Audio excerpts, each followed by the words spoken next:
Well, it was a fluke. Would have been 1989 maybe. And I grew up working in theater, so I was a stage manager. I was being trained as a stage manager at the Arts Club Theater here. And then accidentally ended up getting the job production managing a telethon.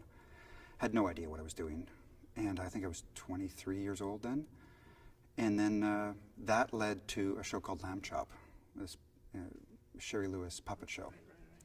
And then that just, I never went back to theater and just worked my way slowly into film. So I was a stage manager and electrician and carpenter and things in theater.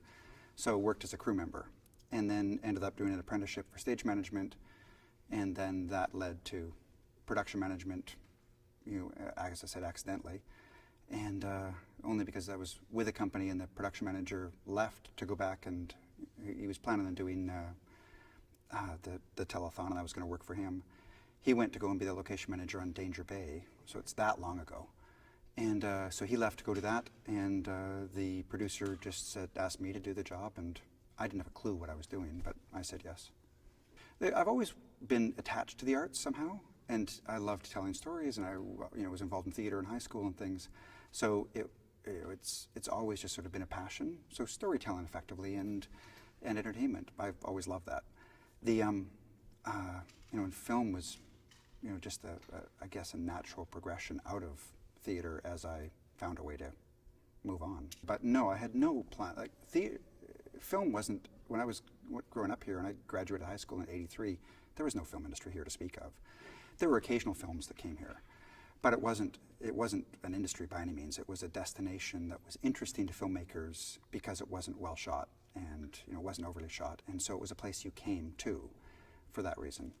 We as a kid growing up in North Vancouver here, film was never on anybody's radar. Theater was, and theater was my long-term goal was to be a big-time stage manager here in Vancouver at 25 and be a production manager in theater at 30. And when you're in theater and people were going off and making all the money on Booker and Jump Street and things, in theater you don't make any money at all. The actors would always be desperate to work in film because they'd suddenly make more in a day than they would make in a week in theater.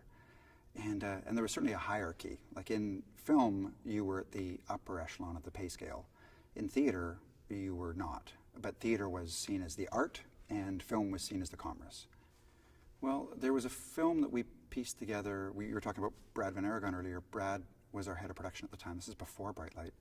And a film called Finder's Fee that was a small film that we pieced together as we found a script, and Jeff Probst actually directed it, the guy from Survivor.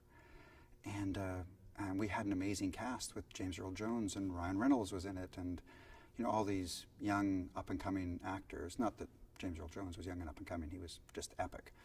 So that was one of the first indies that we put together as we were raising money with a company I was with at the time. At Bright Light, the first film that we pieced together that was of any sort of size and helped us make a bit of money and put us on the map, certainly in LA, was a film called White Noise that we put together within the first couple of years of our company starting. And it was done as a Canadian-British treaty co-production. It's a company we still own the majority of because it was a majority Canadian production. And one that ultimately still makes us money and is still profitable, which is spectacular. We're very lucky. What was your hurdles going in as a Canadian producer into the American scene in Los Angeles? What did you find the reception for you down there? Incredibly difficult to get people on the phone, and I had no idea how to navigate Hollywood. So that's something that you very slowly learn, is that you have to learn how to speak Hollywood effectively, which most people in Canada, most people outside of the United States can't really do and find very difficult. So just getting an agent on the phone is hard. Too many people, I think, are chasing the deal and the finance plan and not the story either. Shot movies all around, pretty much on every continent, and love working with different people and different environments and different cultures. And so it's, we've done Australian and Singapore and South African and all through Eastern Europe, and shot in Ireland and shot in the UK and France. And, we've been fortunate to be all over the place. And in the Arctic, like it's every location and culture has a different way of working, and it's awesome. Well, I don't know that we're the only successful. I think there's multiple, senior successful producers and production companies in Western Canada. we've been really lucky. We've got a great stable of producers that help us finance and package. But the biggest piece of advice to up-and-coming producers is work on the story.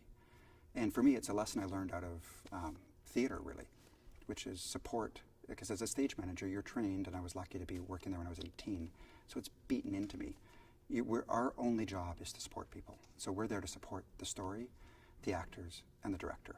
And if all three of those are equally supported and feel comfortable and all are strong, if the script is strong, the acting is strong, and the direction is strong, you can be shooting the movie in a black box. If it's compelling and a great story, people will want to see it. It doesn't matter explosions, it doesn't matter star cast. A movie we make everybody at our company watch is My Dinner with Andre, where it's two guys having dinner, but it's a compelling story, and it's just good storytelling. So for me, it's focus on the story and focus on supporting the true creatives.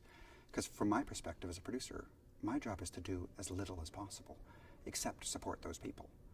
So, because they're the true artists, and they're the ones that I find that often need support and maybe struggling at times with things where you can help them overcome different issues, whether it's an actor, or writer, or director. So our job is to support those and leave them in an environment where they're feeling the support and comfortable enough to do what they do best.